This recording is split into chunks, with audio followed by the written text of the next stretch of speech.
وترک الالحاد فی صفاتہ، اور اللہ تعالیٰ کی صفات کے تعلق سے الحاد کو چھوڑ دے۔ الحاد کیا ہے؟ الحاد یہ ہے کہ اللہ تعالیٰ کے بارے میں آدمی اللہ کی صفات کے بارے میں یا اللہ کے اسماء کے بارے میں وہ عقیدہ رکھے جو قرآن و سنت کے خلاف ہو، اور اپنی طرف سے اللہ کے بارے میں باتیں بنائیں، یعنی اللہ تعالیٰ کے ساتھ تمثیل کریں، کسی مخلوق کو اللہ کی طرح مانے، یا اسی طرح سے اللہ رب العالمین کی صفات کا سرے سے انکار ہی کر دے، یا اللہ کے ناموں کا انکار کر دے، یا اسی طرح سے اللہ رب العالمین کی صفات کے بارے میں اس میں تحریف کا مرتکب ہو، کہ اس میں معنی کچھ ہے یا اپنی طرف سے کچھ اور معنی اس کو بنا دے، بدل کے کچھ کا کچھ کر دے، یا اسی طرح سے اللہ کی صفات کے بارے میں اپنی طرف سے کوئی کیفیت متعین کرے، کہ جیسے اللہ تعالیٰ عرش پہ مستوی ہوا تو آدمی اپنی طرف سے کہے کہ ایسے مستوی ہو، نعوذ باللہ، تو انسان کیفیت اس کی بتائے یا اس کا اعتقاد رکھے۔ تو تعطیل، تمثیل اور اسی طرح سے تحریف اور تکییف، یہ چار چیزیں ہیں جو اللہ کے اسماء و صفات کے باب میں یہ انحراف ہیں، اور جسے الحاد کہا گیا ہے۔ وَذَرُوا الَّذِينَ يُلْحِدُونَ فِي أَسْمَائِهِ، اللہ نے کہا چھوڑ دو ان کو جو میرے اسماء کے باب میں الحاد کے مرتکب ہیں، جو الحاد کا راستہ اپناتے ہیں۔ سَيُجْزَوْنَ مَا كَانُوا يَعْمَلُونَ، ان قریب انہیں ان کی کرتوت کی جزا، اس کا بدلہ ملے گا، یعنی ڈانٹ ہے یہ۔ تو الحاد حرام ہے اللہ کے اسم و صفات کے بارے میں۔ تو یہ چار چیزیں الحاد میں آتی جس کا یہ موقع نہیں ہے۔ اور کہا کہ وَوَصْفُهُ بِصِفَاتِ الْكَمَالِ وَالْجَلَالِ كُلِّهَا، اور اللہ کے لیے نصیحت کا مطلب یہ بھی ہے، اس میں یہ بھی شامل ہے کہ ایک انسان اللہ تعالیٰ کی جتنی بھی صفات کمال و جلال ہیں ان سب کا اعتراف کرے، اعتقاد رکھے۔ اللہ کو وہ صفات، اللہ کے بارے میں یہ مانے کہ اللہ تعالیٰ کمال والی صفات کا یعنی سے متصف ہے، اللہ کی صفات میں کوئی کمی اور کوئی عیب نہیں ہے، اور جتنی بھی بری صفات ہے اللہ ان سے پاک ہے۔ وَتَنزِيهُهُ تَعَالَى عَنْ جَمِيعِ أَنْوَاءِ النَّقَائِصِ، اور اللہ تعالیٰ کے لیے عقیدہ رکھے کہ ہر قسم کی جتنی بھی عیب والی صفات ہیں اللہ ان سے پاک ہے، تو اللہ کو منزہ مانے عیوب سے اور نقائص سے۔ وَالْقِيَامِ بِطَاعَتِهِ وَاجْتِنَابِ مَعَاصِيهِ، اور اللہ کے لیے خیر خواہی، اللہ کے لیے نصیحت کا مطلب یہ بھی ہے کہ ایک انسان اللہ کے حکموں کی فرما برداری کرے اور اللہ کی معصیت سے بچے، اللہ کی نافرمانی سے بچے۔ والحب فیہ والبغض فیہ، اور اللہ کے لیے محبت کرے اور اللہ کے لیے دشمنی مول لے۔ وموالات من اطاعہ ومعادات من عصاہ، اور اللہ رب العالمین کی فرما برداری کرنے والے سے دوستی رکھے، اور اللہ کی نافرمان، جو لوگ اللہ کے نافرمان ہیں ان سے دشمنی رکھے، ان کو پسند نہ کرے۔ وغیر ذلک مما یحب له تعالی، اور اس کے علاوہ جتنی بھی چیزیں ہیں جنہیں اللہ تعالیٰ پسند کرتا ہے انہیں یہ پسند کرے۔ تو یہ جو چیزیں ہیں یہ کیا ہے؟ اللہ تعالیٰ کے لیے خیر خواہی، نصیحت، اللہ کے لیے اپنے دل کو خالص کرنا، کیا ہے؟ شرک سے پاک کرنا، اللہ کے اعلیٰ اوصاف کو ماننا، اللہ کے لیے الحاد کو تسلیم نہ کرنا، نقائص کا انکار کرنا، اللہ کی اطاعت کرنا، اللہ کی نافرمانی سے بچنا، اللہ کی پسند کو اپنی پسند، اللہ کی ناپسند کو اپنی ناپسند بنانا۔ تو یہ کیا ہے؟ یہ اللہ کے لیے نصح ہے۔ دوسرا اس تعلق سے کہتے ہیں کہ وقال الخطابی وجميع هذه الاشیاء راجعة الى العبد من نصیحة نفسه واللہ تعالی غنی عن نصح الناصحین۔ ایک بہت اہم بات یہاں پر کہتے ہیں کہ امام الخطابی رحمہ اللہ کہتے ہیں یہ جو بھی بولا جا رہا ہے اس کا فائدہ بندے کو ہوتا ہے، اس کا فائدہ اللہ کو نہیں ہے۔ اس کا فائدہ کس کے لیے ہے؟ بندے کے لیے۔ اگر وہ یہ مانے گا اور ایسا کرے گا تو اس کا فائدہ اس کو ہوگا، وہ اللہ کا بھلا کرے گا ایسا نہیں ہے، وہ اللہ تعالیٰ کے لیے کچھ نعوذ باللہ کر رہا ہے ایسا نہیں ہے، یہ تو حقیقت کا اعتراف ہے، وہ اپنے لیے بھلائی کر رہا ہے، نہ کہ اللہ کا کوئی فائدہ اس میں ہے۔ کیوں؟ اس لیے کہ اللہ تعالیٰ نصیحت، خیر خواہی کرنے والوں کی خیر خواہی سے منزہ ہے یا اس سے غنی ہے، اس کو ضرورت نہیں ہے، اس کو ضرورت نہیں کہ کوئی اس کا بھلا چاہے، اللہ تعالیٰ اس سے پاک ہے۔ لیکن جب اللہ کے لیے اس طرح سے برائیوں سے انسان بچتا ہے، غلط عقیدوں سے اور نافرمانی سے، تو یہ اس میں اپنا اس کا بھلا ہوتا ہے، نہ کہ اللہ کا کچھ بھلا کرتا ہے۔ عبادات کر کے اللہ کا بھلا کرے گا، توحید کا اہتمام کر کے اللہ کا فائدہ کرے گا؟ نہیں، وہ اس کا اپنا فائدہ ہوتا ہے، یہ بھی یاد رکھنا ضروری ہے۔ اس لیے کوئی آدمی اللہ کے لیے نصیحت، اللہ کا بھلا چاہنا، اللہ کو ہمارے بھلے چاہنے کی حاجت ہے؟ نہیں ہے، لیکن وہ ہم اپنا بھلا چاہ رہے ہیں اس کے اندر ہے۔ کیوں؟ اس لیے کہ جب اللہ کے بارے میں ہم صحیح اعتقاد رکھیں گے اور اللہ کی فرما برداری کریں گے، گناہوں سے بچیں گے، تو پھر اس کے بدلے میں اللہ کی رضا اور آخرت میں جنت ہم کو ملے گی۔ تو یہ گویا کہ یہ اصل میں ہمارا فائدہ ہے، اس میں اللہ کا کوئی فائدہ اس میں نہیں ہے، یہ بھی یاد رکھنا ضروری ہے۔ نمبر 2، اللہ کی کتاب کے لیے نصیحت۔ کہتے وَالنَّصِيحَةُ لِكِتَابِهِ الْإِيمَانُ بِأَنَّهُ كَلَامُهُ تعالی۔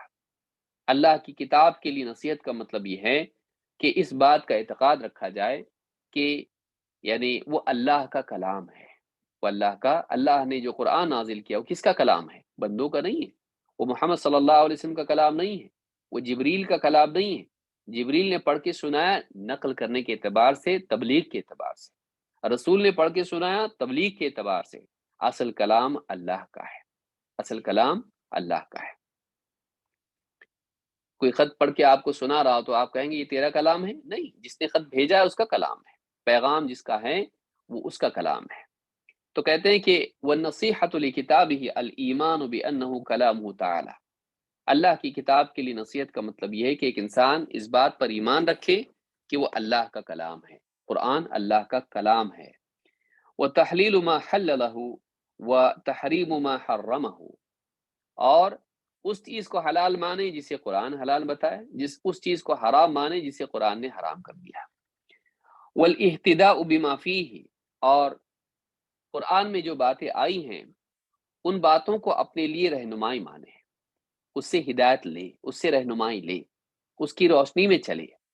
وَالتَّدَبُّرُ لِمَعَانِيهِ، اور قرآن میں جو باتیں آئی ہیں، قصے، مثالیں اور اسی طرح سے نصیحت کی باتیں جتنی بھی ہیں اور احکام، ان ساری باتوں میں غور و فکر کرے۔ یوں نہیں کرے کہ بس پڑھتا چلا جاتا ہے اور سمجھتا نہیں ہے، بلکہ جو باتیں اللہ نے بیان کی ہیں جتنی اس کی استطاعت ہے اس کے مطابق اس میں تدبر کرے، اور اگر خود سے تدبر کی طاقت نہیں ہے تو پھر یہ کسی تفسیر کو پڑھے، کسی تفسیر کو پڑھے تاکہ وہ قرآن کی باتوں کو سمجھ پائے۔ وَالتَّدَبُّرُ لِمَعَانِيهِ وَالْقِيَامُ بِحُقُوقِ تِلَاوَتِهِ، اور قرآن کی تلاوت کے حقوق کا اہتمام کرے۔ بہت سارے لوگوں کو آپ دیکھیں گے قرآن پڑھتے ہیں لیکن غلط پڑھتے ہیں، قاف اور کاف میں فرق نہیں کرتے ہیں، ہا اور ہا میں فرق نہیں کر پاتے ہیں، صاد اور سین میں فرق نہیں کرتے ہیں، مزید حروف کو جوڑ کے الفاظ جو قرآن کے ہیں ان کو بھی صحیح طور پر ادا نہیں کر پاتے ہیں۔ بعض لوگوں تو غلطی سے ڈر کے ہمیشہ رومن میں اور ہندی میں پڑھنے والے بنتے ہیں، یہ سب صحیح نہیں ہے، بلکہ انسان کو چاہیے کہ وہ کسی معلم کے پاس بیٹھے اور قرآن کو صحیح پڑھنا سیکھے۔ کیوں؟ اس لیے کہ اس کی نماز کا مدار اس پر ہے۔ ان قرآن الفجر کان مشہودا، اللہ نے قرآن کو ایک معظم چیز بتایا ہے۔ فقرأ ما تیسر من القرآن، اللہ نے قرآن کو قیام میں پڑھنے کے لیے سب سے عظیم کیا ہے؟ قرآن ہے، اور کہا کہ افضل الصلاۃ طول القنوت، حدیث میں آیا ہے افضل ترین صلاۃ وہ ہے جس میں قنوت لمبا ہو، یعنی قیام لمبا ہو، اس میں تلاوت لمبی ہو۔ تو آپ قرآن جب پڑھیں گے غلط پڑھیں گے، اللہ کا کلام غلط پڑھ رہے ہیں، آپ کی بات کوئی نقل کرتے ہو غلط پڑھے اس کو تو آپ کو کتنا خراب لگتا؟ اللہ کا کلام ہے، وہ اس کی عظمت ہے، ایک انسان اس کو غلط پڑھے اور لاپرواہی ہے۔ ایسا نہیں کہ ناممکن ہے، وجہ اس کی یہ نہیں کہ وہ ممکن نہیں ہے، بھائی ہم نہیں پڑھ سکتے، وجہ یہ ہے کہ آپ کسی کے پاس بیٹھتے نہیں، کسی کے پاس بیٹھ کے اپنا قرآن صحیح نہیں کرتے۔ اور اس کی وجہ کیا ہے؟ کیوں نہیں کرتے ایسا؟ ضروری نہیں سمجھتے، یا تو اس کو ضروری نہیں سمجھتے یا پھر شرماتے ہیں کہ میری بے عزتی ہو جائے گی کہ اس عمر میں میرا قرآن صحیح نہیں ہے۔ تو لوگوں کے سامنے بے عزتی سے تو شرماتے ہیں، اللہ کے سامنے بے عزتی سے نہیں شرماتے۔ اس پر بھی شرمانا چاہیے انسان کو کہ میں کیا ہو گیا ہوں کہ میں لوگوں سے شرماتا ہوں لیکن اللہ سے نہیں۔ تو اس بات پر انسان کو شرم آنی چاہیے کہ میں کیا ہو گیا۔ کہا کہ والقیام بحقوق تلاوته، یعنی قرآن کے لیے نصیحت میں یہ بھی شامل ہے کہ انسان قرآن کی تلاوت کا حق ادا کرے۔ والاتعاظ بمواعظه، کہ قرآن میں جو واعظ و نصیحت کی باتیں ہیں اس سے اپنے دل پر اثر لے اور اس سے ڈرے، خوف کھائے۔ والاعتبار بزواجرہ والمعرفۃ لہ، اور کہتے ہیں کہ قرآن میں جو یعنی زواجر ہیں، جو ڈانٹ کی باتیں ہیں، ان میں غور کرے۔ آخرت کی باتیں، دنیا کے حقیر ہونے کو اللہ نے بیان کیا، پچھلی قوموں کے واقعات سے عبرت لینے کو کہا، تو اس سے عبرت لے، اس سے عبرت لے، نصیحت قبول کرے، غور و فکر کرے کہ دیکھو اس میں سبق ہے۔ تو قرآن کی باتوں میں جو واقعات وغیرہ ہیں، جتنی بھی باتیں ہیں، ان سے سبق لے۔ یوں ہی پڑھ کے قصے کہانیاں سمجھ کے قصوں کو نہ پڑھے کہ چلو یہ قصہ بہت اچھا قصہ ہے، اچھا لگتا پڑھنے کو، نہیں، اس سے عبرت لے۔ وہ لذت کے لیے نہیں، عبرت کے لیے ہے، نصیحت لینے کے لیے ہے۔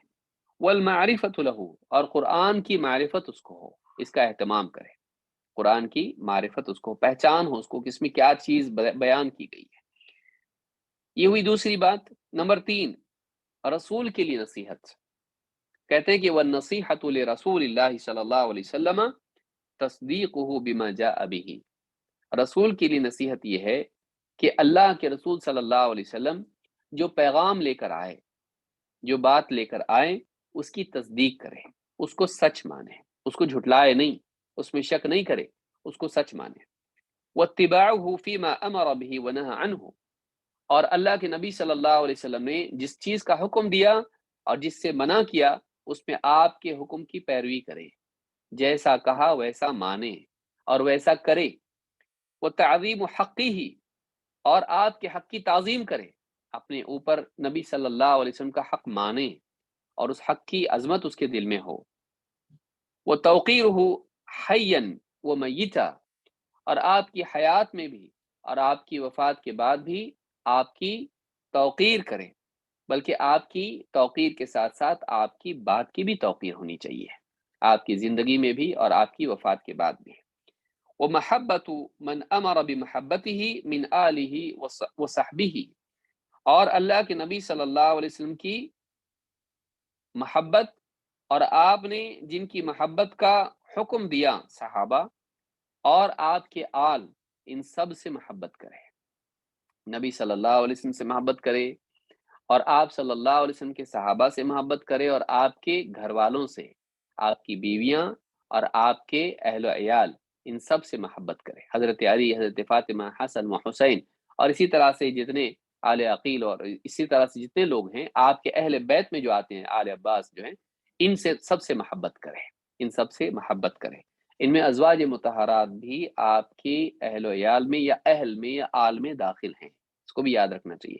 شیعہ باہر کر دیتے ہیں ازواج مطہرات کو، نہیں بولتے نہیں ہے اس کے اندر، لیکن صحیح بات یہ ہے کہ اللہ کے نبی صلی اللہ علیہ وسلم کی بیویاں ازواج مطہرات بھی آپ کی آل میں اور آپ کے اہل میں داخل ہیں۔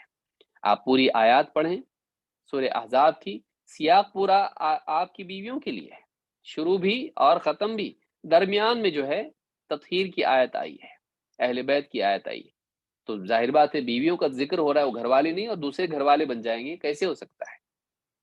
حضرت فاطمہ اور علی اور ان کے گھر والے، وہ بھی آپ کی آل میں ہیں، لیکن ازواج مطہرات یہ بھی آپ کی آل میں ہیں، تو یہ بات بھی یاد رکھنا چاہیے۔ تو آپ کے صحابہ اور آپ کی آل سے شیعہ کا کیا دیکھنے میں آتا ہے کہ آل کو تو لے لیتے ہیں لیکن صحابہ کو نہیں لیتے ہیں، حتیٰ کہ آپ کے ازواج کو بھی نہیں، بلکہ دشمن بنے ہوئے ہیں، آپ صلی اللہ علیہ وسلم کی بیویاں اور صحابہ کے دشمن بنے ہوئے ہیں۔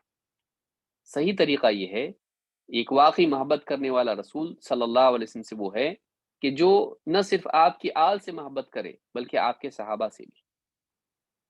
ایک صحابی کہتے ہیں میں نے پوچھا اللہ کے نبی صلی اللہ علیہ وسلم سے، سارے لوگوں میں آپ کو سب سے زیادہ محبت کس سے ہے؟ کہا عائشہ سے۔ پھر کہا ان کے بعد آدمیوں میں سے کون؟ تو کہا ان کے والد ابو بکر۔ ان کے بعد کون؟ عمر۔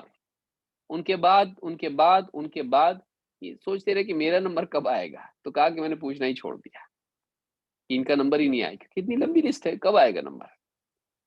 لیکن شروعات کہاں سے ہوئی؟ شروعات ہوئی عائشہ رضی اللہ تعالیٰ عنہ، پھر ابو بکر رضی اللہ عنہ، پھر عمر ابن خطاب رضی اللہ عنہ۔ آپ دیکھیں شیعہ حضرات کے نزدیک یہ جو تین کو پرائیورٹی جس کو رسول نے دی ہے محبت کے اعتبار سے، جن کے تینوں نام سب سے پہلے آ رہے ہیں، سب سے زیادہ محبت ہے، ان سے سب سے زیادہ نفرت شیعہ کرتے ہیں، کیسے اللہ کے رسول سے محبت ہے؟ رسول جس سے محبت کر رہا ہے تم اس سے محبت نہیں کر رہے ہو، کا مطلب تم اب الگ ہو گئے. فإنما هم في شقاق، رسول ایک جانب ہے، تم دوسری جانب ہو. اپنے دل کا جائزہ لو، اپنی عقل کا جائزہ لو، اپنی ایمان کا جائزہ لو. تو جو رسول کے محبوب کو محبوب نہ بنائے وہ نہ رسول کا محبوب ہے نہ اللہ کا محبوب ہے، اس کو یاد رکھیے. تو یہاں پر کہا کہ وَمَحَبَّةُ مَنْ أَمَرَ بِمَحَبَّتِهِ مِنْ آلِهِ وَصَحْبِهِ، نبی صلی اللہ علیہ وسلم کی آل اور آپ کے صحابہ میں سے آپ صلی اللہ علیہ وسلم نے جن کا محبت کا حکم دیا ہے، دونوں کا، ان سے محبت کریں. وَمَعْرِفَةُ سُنَّتِهِ وَالْعَمَلُ بِهَا، اور نبی صلی اللہ علیہ وسلم کی سنت کی معرفت حاصل کریں، سنت کو سیکھیں کہ اس عمل میں کیا سنت ہے، اس عمل میں کیا سنت، کھانے میں، پینے میں، سونے میں، جاگنے میں، پیشاب پاخانہ، مسجد اور بازار اور جو بھی چیزیں زندگی کی ہیں، نکاح اور اسی طرح سے جنازہ سے لے کے ہر چیز، اس میں دیکھیں کہ نبی صلی اللہ علیہ وسلم کی سنت کیا ہے، معلوم کریں، معلوم کریں. اور والعمل بها، اور اس پر عمل بھی کریں. ونشرها والدعاء الیها والذب عنها، اور تین چیزیں کیا ہیں؟ ونشرها، سنت کو عام کرے، یہ نہیں کہ خود تک ہی رکھے بس معلوم ہو گیا جی رہا اس کے مطابق، نہیں. ونشرها، دوسروں تک حدیث پہنچائے، دوسروں تک سنت پہنچائے. اور اسی طرح سے والدعاء الیہا، لوگوں کو سنت کی دعوت دے، بدعت کی نہیں، عقل کی نہیں، آزادی کی نہیں. دعوت کس چیز کی دے؟ حریت کی نہیں، حریت فکر، آزاد فکری، کہ اپنے حساب سے جو ہم آزادی سے جو چاہے چنیں، یہ میری پسند ہے، مجھے دس از مائی لائف، نہیں. دعوت کس کی دے؟ سنت کی دعوت دے، کہ بھئی پابندی کس کی ہونا چاہیے؟ محمد عربی صلی اللہ علیہ وسلم کی سنت کی پابندی ہونا چاہیے. والدعاء الیہا والذب عنہا، اور سنت کے خلاف شکوک و شبہات اور اعتراضات جو لوگ پیدا کرتے ہیں ان کے اعتراضات کا جواب دے، سنت کا دفاع کرے. حملے جو سنت کے خلاف کیے جاتے ہیں، حدیثوں کو مشکوک کرنے کے اعتبار سے، انکار حدیث کا فتنہ، یا صحیح حدیث کو بھی زبردستی ضعیف قرار دینا اپنی عقل کی وجہ سے، سائنس کی وجہ سے، یہ ایک فتنہ عقلانیت کا. یا اسی طرح سے مسلکی تعصب کی وجہ سے فلاں فقیہ کی بات کو سنت پر ترجیح دے کر سنت کو کسی طرح سے معطل کر دینا، اس کا فتنہ، مذہبی تعصب. ان سب کے خلاف سنت کا دفاع کرے، سنت کا دفاع کرے اور سنت کی حفاظت کرے اور اس پر اعتراضات کا جواب دے. تو یہ کیا ہے؟ وَالذَّبُ عَنْهَا. پھر اس کے آگے کیا ہے؟ اب ہوا اللہ، کتاب اور رسول، اس کے بعد دو بچے. وَالنَّصِيحَةُ لِأَئِمَّةِ الْمُسْلِمِينَ إِعَانَتُهُمْ عَلَى الْحَقِّ وَطَاعَتُهُمْ فِيهِ. وَالنَّصِيحَةُ لِأَئِمَّةِ الْمُسْلِمِينَ إِعَانَتُهُمْ عَلَى الْحَقِّ وَطَاعَتُهُمْ فِيهِ. کہا کہ مسلمانوں کے اماموں کے لیے نصیحت کا مطلب کیا ہے؟ اس میں کیا آتا ہے؟ اعانتہم علی الحق، حق بات میں ان کی مدد کرے، ان کا تعاون کرے. وطاعتہم فیہ، اور حق بات جب بھی وہ بولیں، کوئی ایسا فیصلہ کریں، ایسا حکم دیں مسلمانوں کا حاکم، تو اس میں کیا کرے؟ اس کی اطاعت کرے، اس سے فرار کے ہیلے نہ نکالے، بلکہ حق بات میں اس کا تعاون کریں اور حق بات میں اس کی تعمیل کریں. تعاون اور تعمیل.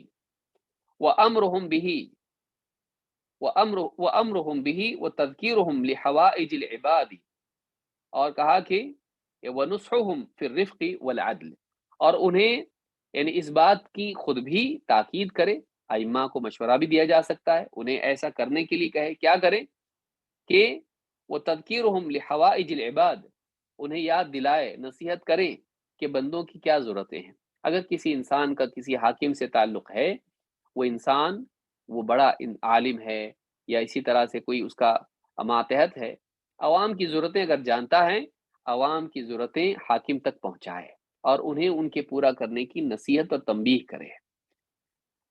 وَنُصْحُهُمْ فِي الرِّفْقِ وَالْعَدْلِ، اور ان کی خیرخواہی کریں رفق اور عدل کے ساتھ، یا اس باب میں کہ لوگوں کو یعنی لوگوں کے ساتھ نرمی کا سلوک کرو یا لوگوں کے ساتھ عدل کرو. تو اس بارے میں وَنُصْحُهُمْ فِي الرِّفْقِ، ان کو نصیحت کریں، ان کو نصیحت کریں کہ لوگوں کے ساتھ آپ نرمی کا سلوک کرو، لوگوں کے ساتھ آپ عدل و انصاف کرو، حاکم کو نصیحت کریں.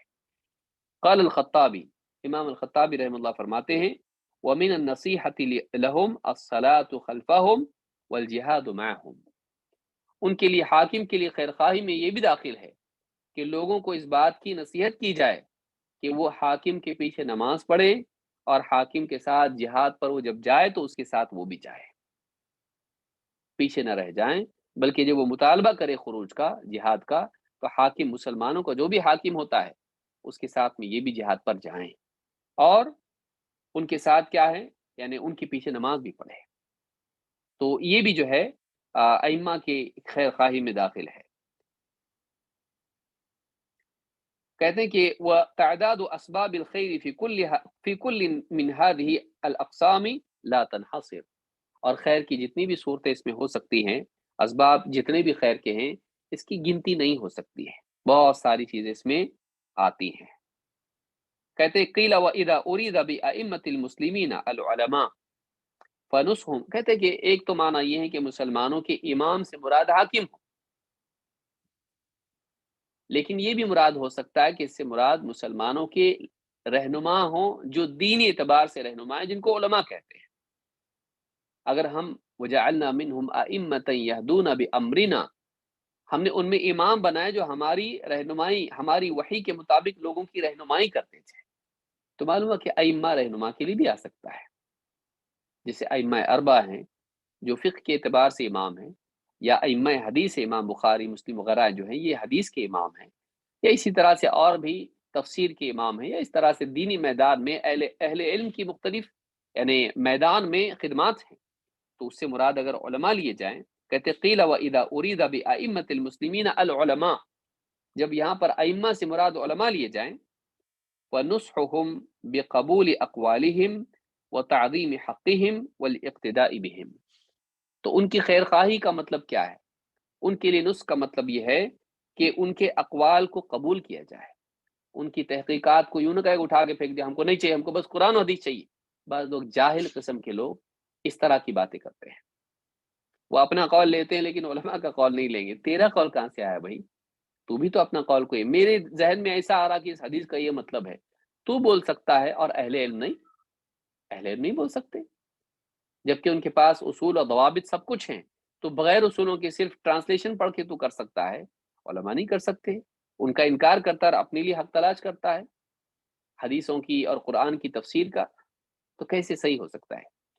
تو ائمہ کی ساتھ علماء کے نصح کی یہ بھی شامل ہے کہ ان کے اقوال کو قبول کرے، انہوں نے دین کی تشریح میں جو بات کہی ہے اس کو لے، ہاں قرآن و سنت سے ٹکرانے والی بات ان کی نہیں لی جائے گی، بلا شبہ بے دلیل بات ان کی نہیں لی جائے گی، اس میں کوئی شک نہیں ہے۔ یہ نہیں کہ ہم تقلید کرنے لگ جائیں ان کی، کسی ایک ہی کو پکڑ لیں یا ان کی غلط بات کی بھی تعویلات کریں جو قرآن و سنت سے ٹکرا رہی، لا علمی میں ان کی کوئی بات ہو، لیکن یہ کہ ان کی باتوں کو سرے سے قبول نہیں کرنا یہ جہالت ہے۔ کہ ائمہ علماء نے جو باتیں قرآن و سنت میں غور کر کے مسلمانوں کی رہنمائی کی ہیں ان کو قبول کریں۔ کہتے ہیں کہ فنصحهم بقبول اقوالهم وتعظیم حقهم، اور ان کے حق کی تعظیم کریں، اپنے اوپر علماء کا حق مانیں۔ الٹا ہے یہاں پر کیا ہے، اپنا حق علماء پر آدمی مانتا ہے، آپ کے اوپر ہمارا حق ہے، آپ نے ہم کو رات کو 3 بجے بتانا چاہیے کہ بیٹے کا نام کیا رکھنا ہے، اچھی بات ہے، وہ بیچارہ تھک کے آرام کر رہا ہے دن بھر، اس کو اتنی ساری دینی خدمات ہے، درس و تدریس اور سب کچھ ہے، اور آپ کو رات میں 3 بجے لڑکا ہوا ہے، آپ کی خوشی کی انتہا نہیں، اچھی بات ہے، خوش ہو جائیے، لیکن آپ اس کو کیوں پریشان کر رہے ہیں؟ آپ صبح تک رک نہیں سکتے ہیں؟ بچہ بڑا ہو جائے گا مطلب کیا ہوگا، صبح تک بڑا ہو جائے گا، جوان ہو جائے گا وہ، صبح تک آپ رک نہیں سکتے۔ بعض لوگ ایسے ہوتے ہیں، اگر عالم کہے کہ یہ کوئی وقت ہے آپ کا فون کرنے کا، میں آرام کر رہا ہوں، بولے آپ عالم ہیں، آپ کا کام ہی ہے، آپ عالم ہیں، آپ کا کام ہے، تو ان یعنی اپنا حق ان پہ آدمی مانتا ہے، ہونا یہ چاہیے کہ ان کا حق اپنے اوپر مانے، کہ آپ کا ہم پر حق ہے، آپ حکم دیجئے ہم پورا کریں گے۔ اگر وہی عالم کہے کہ میرا فلاں جگہ درس ہے، میری گاڑی بند پڑی، ذرا آپ گاڑی لے کر، ہاں میں تھوڑا بزی ہوں، تو اب آپ بزی ہیں تو آپ کے پاس معقول عذر ہے۔